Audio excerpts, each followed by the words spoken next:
Hello everyone, আজকে কিন্তু বাঙালিয়ানা recipe নিয়ে আমি তোমাদের কাছে চলে এসেছি। কথায় আছে না, মাছে ভাতে বাঙালি। হ্যাঁ, আজকে কিন্তু সেটাই হচ্ছে। আজকে আমি করছি তোমাদের জন্য কাতলা মাছের ঝাল। তো কাদের কাদের প্রিয় কাতলা মাছ তারা কিন্তু আমাকে অবশ্যই কমেন্টে জানিও। চলো আজকে আর লেট করবো না, কাতলা মাছের ঝালের রেসিপিটা তাড়াতাড়ি তোমাদের কাছে শেয়ার করে ফেলি। জানি অনেকেই ভাবছো যে ইস, আজ যদি আমি কাতলা মাছের ঝাল করতাম তাহলে কিন্তু দুপুরটা বেশ জমে যেত, আর বাঙালির তো মাছ হলেই হয়ে গেল ব্যাস। কি ঠিক বললাম তো? চলো তাহলে রেসিপিটা শেয়ার করি। প্রথমে আমি মাছগুলোকে ভালো করে কেটে ধুয়ে নিয়েছি। তারপরে দিচ্ছি আদা বাটা, দিচ্ছি আমি এবারে হালকা পরিমাণে রসুন বাটা, এবারে দিচ্ছি আমি পেঁয়াজ বাটা,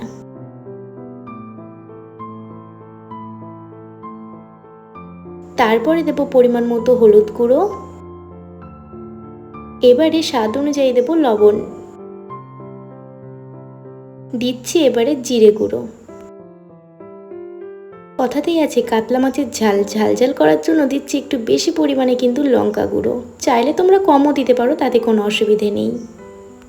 বাঙালি রান্নায় সর্ষের তেল চলে না এমন আবার হয় নাকি? তো বেশি করে দেবো সর্ষের তেল দিয়ে ভালো করে এবারে মাখিয়ে নেব। রেসিপিটা কিন্তু একদমই ইউনিকভাবে তৈরি করা হচ্ছে। চাইলে তোমরা কিন্তু মাছগুলো ফ্রাই করে নিতে পারো, কিন্তু এভাবে করে দেখবে একটু অন্যরকমই লাগবে, খেতে পুরো ফাটাফাটি হয়, একদম পুরো বিয়েবাড়ির স্টাইলে। হ্যাঁ, তবে এটা কিন্তু অন্য একটা রকম পদ। আশা করি তোমরা যদি বাড়িতে করো সকলেরই কিন্তু এই পদটা খেয়ে মনে হবে নতুনত্ব একটা পদ। খেতে কিন্তু দারুণ হয়। অবশ্যই কিন্তু তোমরা একবার হলেও ট্রাই করে দেখবে বাড়িতে। তো চলো ভালো করে কিন্তু মাখিয়ে নিতে হবে এবারে।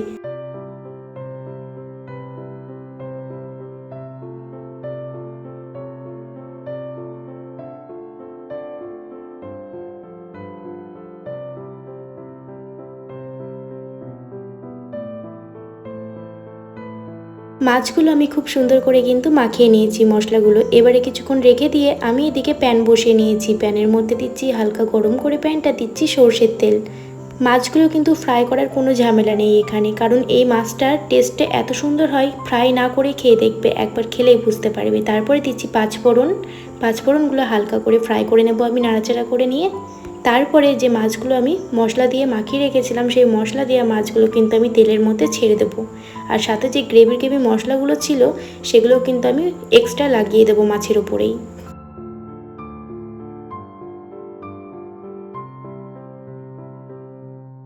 ব্যাস, সব কিন্তু কমপ্লিট। এবারে আমি ঢেকে দেবো, আর গ্যাসটা কিন্তু একদমই নর্মালে দেবো, আস্তে দেবো, কারণ যাতে লেগেও না যায় মাছগুলো, আর কিন্তু সিদ্ধও ভালো মতো হয়।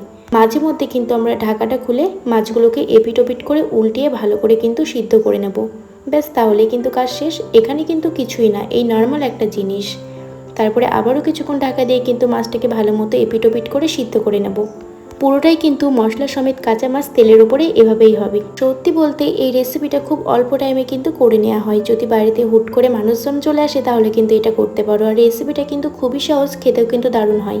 তার জন্য কিন্তু তোমাদের আশা করি বাড়িতে একবার হলেও রেসিপিটা ট্রাই করে দেখতে হবে। আশা করি সকলের ভালো লাগবে। তো বেশ কিছুক্ষণ নাড়াচাড়া করে নিচ্ছে আমি। মশলাতে মাছেতে কিন্তু ভালো মতো সিদ্ধ, আর মশলাটা থেকে ভালো মতো তেলও ছেড়েছে, কষেও গিয়েছে। এবারে দিচ্ছি আমি পরিমাণ মতো জল। জলের পরিমাণটা কিন্তু ততটাই দেবো যতটা তোমরা ঝোলের পরিমাণটা করবে। এগুলো কিন্তু একটু কষা কষা টাইপেরই খেতে ভালো লাগে, তার জন্য কিন্তু আমি জলের পরিমাণটা দেখো একদমই কম দিয়েছি, কোনো রকম সিদ্ধ হওয়ার মতো। এবারে খুব সুন্দর করে কিন্তু ভালো করে নাড়াচাড়া করে নিয়ে কিন্তু ভালো করে ফুটিয়ে নেব। গ্রেভিটা যখন মাখো মাখো টাইপের হয়ে যাবে ব্যাস, তাহলে কিন্তু এটা বুঝে নেবে রেডি হয়ে গেছে। তো চলো ভালো করে কিন্তু এটাকে ফুটিয়ে নিতে হবে এবারে।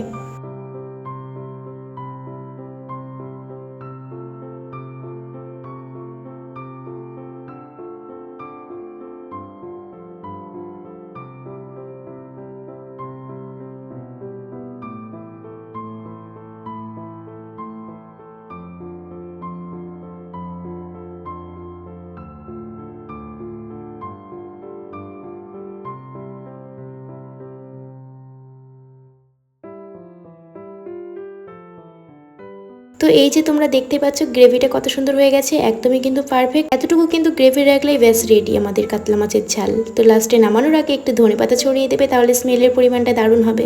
ধনেপাতার সাথে কাঁচা লঙ্কাও যাবে, কাঁচা লঙ্কা ছাড়া কিন্তু অসম্পূর্ণ রেসিপিটা। তারপরে সামান্য দেবে গরম মশলা। দুপুরবেলা গরম গরম ভাতের সাথে সকলে একসাথে বসে খাওয়ার এটা আনন্দই আলাদা। আমার কিন্তু কাতলা মাছের ঝাল রেডি, তো তোমরা অবশ্যই বাড়িতে এভাবে ট্রাই করো আর আমাকে কিন্তু কমেন্টে অবশ্যই জানিও রেসিপিটা কেমন লাগলো। যারা আমাকে সাবস্ক্রাইব করোনি এখনো তারা কিন্তু অবশ্যই সাবস্ক্রাইব করে দিও, আর আমার ভিডিওগুলো তোমাদের কেমন লাগে অবশ্যই কিন্তু আমাকে কমেন্টে জানিও। আজকে এতটুকুই, আসবো আবার একটা নেক্সট ভিডিও নিয়ে।